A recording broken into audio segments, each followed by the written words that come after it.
Welcome to Mandates and Megaphones, hosted by Jeremy Maggs, unpacking the politics, promises and power plays behind the G20 summit.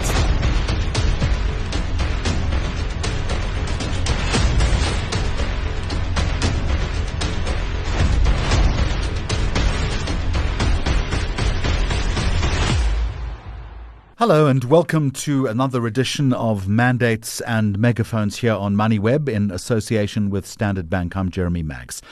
Now, South Africa hosts the G20 summit here in Johannesburg. The entire world's eyes are on the continent, I guess, obviously. And commentators are describing it as an unprecedented opportunity for Africa to reshape global governance and claim its place on the world stage. But, and here's the rub, the opportunity also brings risk, the risk of overpromising, of under-delivering and being sidelined in an increasingly fragmented world order. So to discuss this opportunity and the challenges and I imagine the stakes for Africa and South Africa as a host, I'm joined now by Stephen Gruzd, who's head of the Africa Governance and Diplomacy Program at the South African Institute of International Affairs. Stephen, thank you very much indeed. And let's start with the headline then. What, in your opinion, does the G20 presidency really mean, not only for South Africa, but also for the continent as a whole? Thanks, Jeremy. Well, it's a unique opportunity, as you've said. South Africa is the only African country that is in the G20. The African Union joined in 2023, but that's a collection of 55 African countries, and it's not quite the same as South Africa's own membership. This is a forum that's been very important, very influential, and it's an opportunity for South Africa to put forward the concerns of the global South, the concerns of Africa, the concerns of South Africa. It comes as the fourth presidency from a developing country in a row, following Indonesia, India, and Brazil and South Africa. And it is an opportunity to really put things like debt on the agenda, food security, artificial intelligence, digital transformation, tax. These are all things that are very, very important to the developing South and to South Africa and other African countries. What do you think it says broadly about the continent's shifting role then in multilateral diplomacy and the search for new centers of influence? Is this, as some analysts have said, a once in a generation moment for the continent? Well, certainly the G20 is not going to come around again to an African country for at least 15 to 20 years. They now hold these summits annually. At one point, they were holding them twice a year, but it will indeed be into the 2040s before we have the opportunity to host this again. But I don't think we should over-exaggerate the importance of the G20. And I think this year is going to be particularly tricky because the United States is not playing ball. They are meant to be the next hosts next year, and there's supposed to be a troika system where the immediate past president, which is Brazil, the current president, which is South Africa, and the future president, which is the US, are supposed to work together. Trump has reaffirmed that he's not coming and has now said that no American officials will come. Before we were led to believe that J.D. Vance, the vice president, would come. So this is a big snub for South Africa. But as I said, I think we shouldn't overestimate this. It's not a treaty organization. It doesn't have powers to enforce its decisions, but as an opportunity for the world's press and academics and politicians to be focused on the country and what it can deliver is going to be very, very important. The worry, of course, is that the U.S. Pretoria standoff could, as you suggest, detract from the entire process. It's not going to render it dead in the water, though. Something surely will come out, but regrettably, it might be something which is maybe a little more watered down. Is that a simplistic interpretation? No, I don't think so. I mean, certainly what we've seen, because Trump started making these noises very soon after he came into office. And we've seen the other G20 countries really rallying around South Africa and supporting them. Yes, it may be a slightly watered down, less prestigious event if Trump isn't in South Africa or if there are no senior Americans in South Africa for this event. It will be lacking something. It will ask questions of whether it's going the way of the League of Nations, which, as we know, was an American invention by President Woodrow Wilson. But in the end, his Congress wouldn't ratify American membership, and the League stuttered and stumbled into the Second World War. So I think there are some questions about that. I mean, Trump, even though he said he's not coming and he's not sending anybody, is very keen to host this in Miami next year. I think South Africa is plowing on regardless, and there are enough other important countries in the G20 to still make this an important and significant moment. South Africa will, as the chair, have to hold it all together. Will need to deal with huge differences of opinion. It's not a forum that generally looks at politics, but you do have Russia invited. It's one of the few institutions where Russia and the West are together because, of course, Russia was expelled from the G8, which reverted to the G7 again.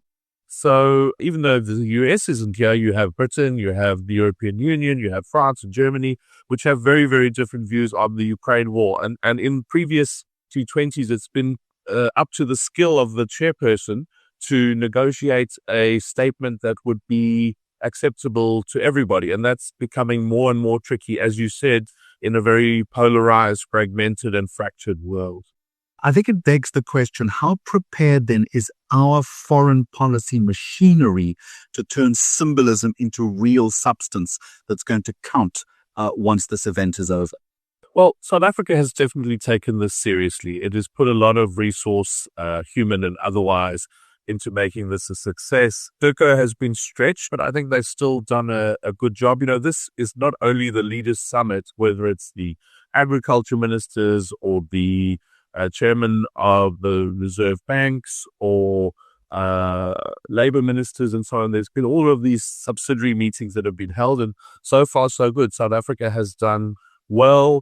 Has been able to keep its head up, and there've been no major disasters, and everything is now focused on the Leaders Summit on the 22nd and 23rd of November. Stephen, is there a danger then, in your opinion, that the African agenda, that it gets diluted by these big power tensions that are playing out inside the G20? And it also talks, I think, to the role of African unity. And I wonder if we're seeing enough continental coordination between members of the African unity, often a body that itself is very fragmented. True. And I often use the analogy of a dog barking at the bus continually. And then when it actually catches the bus, it's not quite sure what to do. So South Africa and the African Union were lobbying for entrance into the G20, which eventually happened during the Indian presidency in 2023.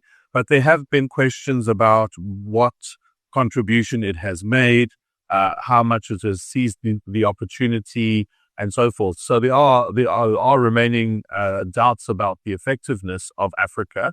South Africa remains the only African country. And although we sometimes like to say we speak on behalf of the continent, not all countries are always behind South Africa all the time.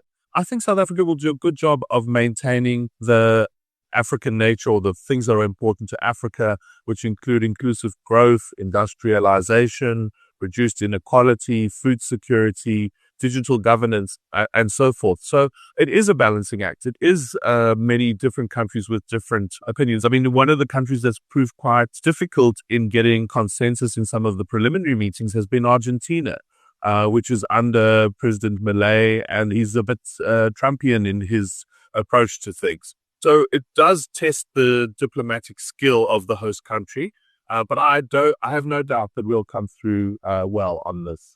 Stephen, apart from the dog barking at the bus, you've spoken in the past about strategic patience in foreign policy. How then does that philosophy apply to this moment, do you think? Yeah, I think it's not panicking. It is listening with two ears and speaking less and listening more. I think South Africa has really prepared well for this event. I also think the Troika system, certainly looking back to Brazil, there have been very strong support from Brazil. I was actually in Brazil earlier this year for some research on BRICS, but we also spoke about G20, and I don't think the South Africans can complain about the support that Brazil has given them.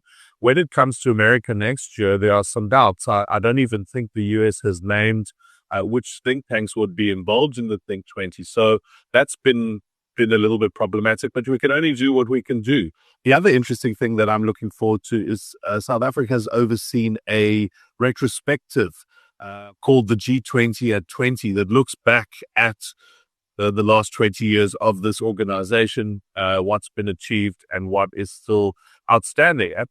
And I think the thing to remember is that this remains an advisory group. It can't set laws or can't enforce its decisions, but it does have an influence on the United Nations, on the World Trade Organization, on the Organization for Economic Cooperation and Development, the OECD, and so forth. So what the G20 says is taken seriously by other organizations that do have the power to enforce some of the decisions. Just a quick reminder, you're listening to Mandates and Megaphones here on Moneyweb. The podcast is powered by Standard Bank. I'm Jeremy Maggs. I'm in conversation with Stephen Gruzd from the South African Institute of International Affairs as we talk about Africa's opportunity and exposure as it hosts the G20 summit. Stephen, back to the conversation, and you mentioned a number of key priorities at the start of this discussion. Are there specific themes that we need to prioritize if we want to make the G20 relevant to African realities? Yes, I think there are issues that are important. I mean, one is the debt that the continent faces and difficulty in servicing that debt, not only to Chinese lenders or European or North American lenders or multilateral banks. Debt is a big problem. We know that 25 years ago, when we had at the turn of the millennium, there was a debt jubilee, and quite a lot of debt was forgiven and written off. But this is accumulated again, not only in developing countries but all around the world. I think something I haven't mentioned yet is climate action and what's called the just energy transition. Moving from fossil fuels to renewable energy. That's one of the 5 task forces that the T20, the think tanks, are looking at. The others being trade and investment, digital transformation, financing for sustainable debt, and solidarity for the achievement of the SDGs. South Africa has also said that it wants to promote innovation, digital governance, AI for sustainable development, growth, industrialization, employment, and reduced inequality. It is an ambitious agenda. I think there is focus. I think there is commitment to these particular issues. Food security, for example, is a continuation of work done by Brazil and done very well. So there is a lot of continuity from the previous presidencies, but there is a challenge, and we will be put under the spotlight, and the world will definitely be watching. The difficult one is debt. And is the world not tired of the African debt forgiveness debate? Even if the world is tired of it, I think it's going to hear it again. We also are in a new age of trade wars and tariffs, particularly from the United States. And that affects the economies of everybody. And I think this is a unique opportunity to discuss these issues, even if the US is not in the room. The other thing that I'll say is that Johannesburg has been put under the spotlight. And, I think in the same way that particularly Western media scrutinizes host cities of things like the Olympics, we're not going to escape. And I've already started reading some of them about Johannesburg collapsing and its aging infrastructure. So I think that will be another little sideshow on how we do as a city hosting these leaders from all around the world. Stephen, I don't know about you, but I've never seen so many potholes being filled so quickly in Johannesburg in so short a space of time at the moment. It's quite astonishing. So I think we're taking that responsibility very, very carefully. You talk about Johannesburg and covert messages that it sends out because of the position that it finds itself. But there's a broader national worry, surely, and we've got to guard against all the domestic political noise that is distracting from the global message that we want to send. And we don't need to run through that agenda, but we can't wish a lot of the local issues or national issues away, can we? Is that going to count against us in any way, do you think? Well, I think there may be some criticism in the media of the problems that South Africa faces domestically.